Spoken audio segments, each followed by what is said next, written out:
Hi, I'm Naomi with the Naomi Butler Show, and today, I hope you can see everything, we're in my studio and we're going to talk about artist tips number 1 through 10 out of at least 50 about enjoying the process. And this is a phrase that we've all heard as artists: enjoy the process. What does that really mean? Well, if you've ever tried to find one place to get the best tips for artists for enjoying the process, you've come to the right place, because we're going to have fun. And actually, I'm going to do a happy dance in just a little bit, even though I don't really dance, so just stay with me. All right, in these videos I'm going to share with you a ton of simple and fun ideas, at least 50 plus, because in each one it has more ideas packed into that one. And we're going to talk about art tools that you need, ways of doing things that have helped me, and I think will help you in your journey of being creative and enjoying whatever you're making, whether it's creating art or creating something else for that matter.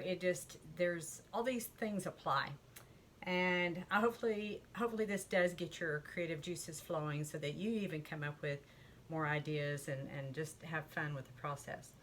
We're all different. We create in our own way. That's what makes us unique. And this is going to be about 5 videos that I'm going to do, so hang on, here we go. All right, first of all, number 1, dance like no one is watching. I don't have any music on. I'm going to do something here that's number 2, but it's actually going to go together. So we're going to talk about just dancing like nobody's watching. And if you paint and dance, this may be your routine. Sometimes it's mine. Most of the time mine is just calm. But today I'm going to dance like nobody's watching. Like, I don't care if you're watching me. I don't care. I'm just doing something loose. I'm using my non-dominant hand and I'm just dancing and I'm just having fun. And I don't care if anybody's watching me. I'm just letting loose. And I know that wasn't much of a dance, but you get the gist. You dance like you want, but just dance like nobody's watching. Just have fun. And this might be something you want to do without a video. If you want to do a video, that's fine, but you don't have to. This is just good for me. It gets the body moving and adrenaline going, and painting while dancing can be a good exercise. It can be a good warm-up exercise too. Just putting paint on any old way, you just never know what you're going to create. And I'm going to continue with more of the ideas by using them on this same painting as we go along. Number 2 is, while I was doing this warm-up, I used a loose brush technique. And I'm going to show you what I'm talking about. It's just an old brush I got from a garage sale, wrapped around a thin brass rod. It's a long one with duct tape, and that way it's real loose and you can just paint however you want. I put it in some liquefied blue. I'm just going to move it over in some black here that I just added some water to, and we'll probably get paint everywhere, but that's okay. But this is just loose, having fun, doing something different. I'm using my left hand, which is not my dominant hand. Nothing's dried. I'm just having fun. So this is another cool thing to do, just to warm up, so to speak, and just having fun. It doesn't have to be anything at this point. So this is just something you don't have to worry about what marks you make, just having fun. That's number 2. Number 3 is remember to breathe. Sometimes we get going and we forget to breathe because we're so concentrated and focused on what we're doing. Breathing deeply can help us in so many ways. It's good practice for your lungs and to help you relax, and it's something I have to do on a continual basis. Number 4 is to remember to be present, being you. This is all about you. You're breathing life into you, and enjoy this moment, just being you and having fun with the paint. And all of this is important to that process and to enjoying the process. Number 5, and I'm going to put this actually instead of putting it aside, I'm gonna rinse it so I don't get black all over the place and blue. It's kind of a blue-black right now. So I'm gonna rinse it. And I'm gonna pull my calendar up because I'm gonna tell you, and I just dropped it, so we'll see what happens later.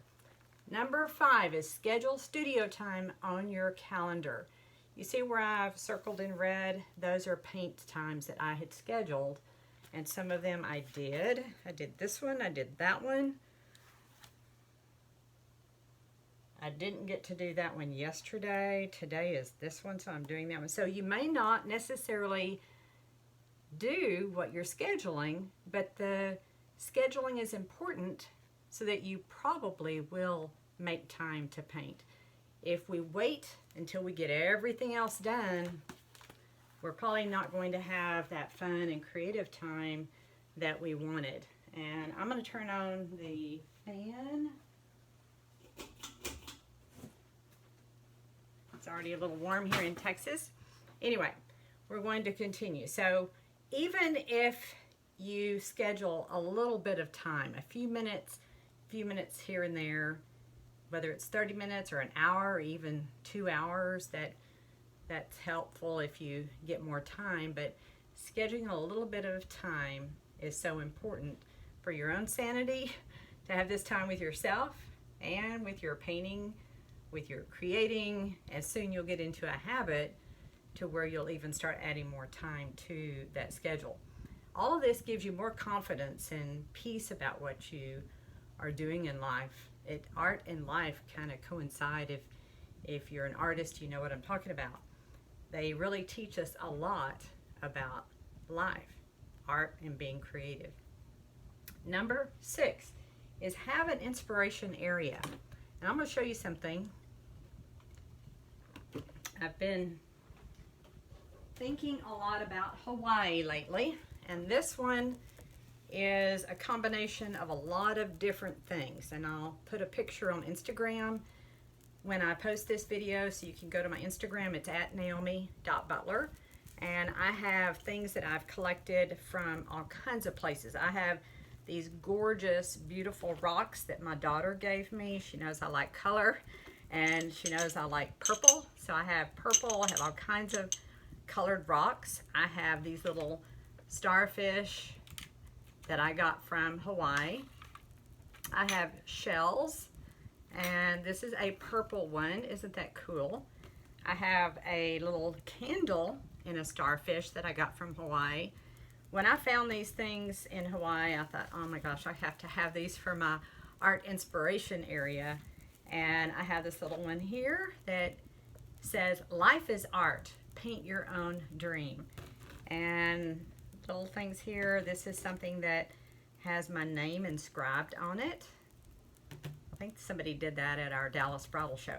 Anyway, this is my art inspiration area. This is something that just,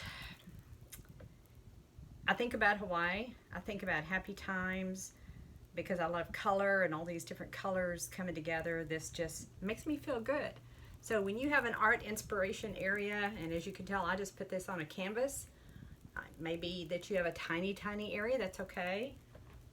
But just use what you can and create your own inspiration area. And when I mentioned having studio time, your studio may be tiny.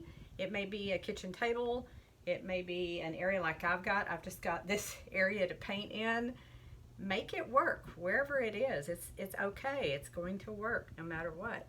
In your inspiration area, it could be a photo of your family. There's all kinds of things that you could put into this area to make it a positive atmosphere in your studio area. And then I'm going to tell you to have a sketchbook. I started this sketchbook years ago. The first one is dated January 11, 2013, Idea for Abstract Painting. And I was thinking about composition. There's all kinds of things. I was just learning to draw, so I have some things that I put in here. And then there, a picture of a Dallas skyline that I drew because somebody was thinking about having me paint a Dallas skyline. Abstract hearts, and I actually did a painting like that one, and that was dated January 12, 13. I have different things that I wanted to show you. I did this one here, was kind of a grid-like, and that's actually what I'm doing with my color song series. That is so interesting. That was January 2013 that I drew that in. So as you draw things that just come to mind in your sketchbook, you never know what you might do. This little drawing here was in my head from Visions of Hawaii, and I have a 48 by 60 painting that is a beach golf resort sunset painting that I did. I still have that one actually. So you just never know what you might want to draw or keep in a sketchbook. Date it. Don't just draw in it, date it, because you're going to see where you came from, where you are now, that kind of thing. And then I'm going to give you idea number 8 is keep an art journal.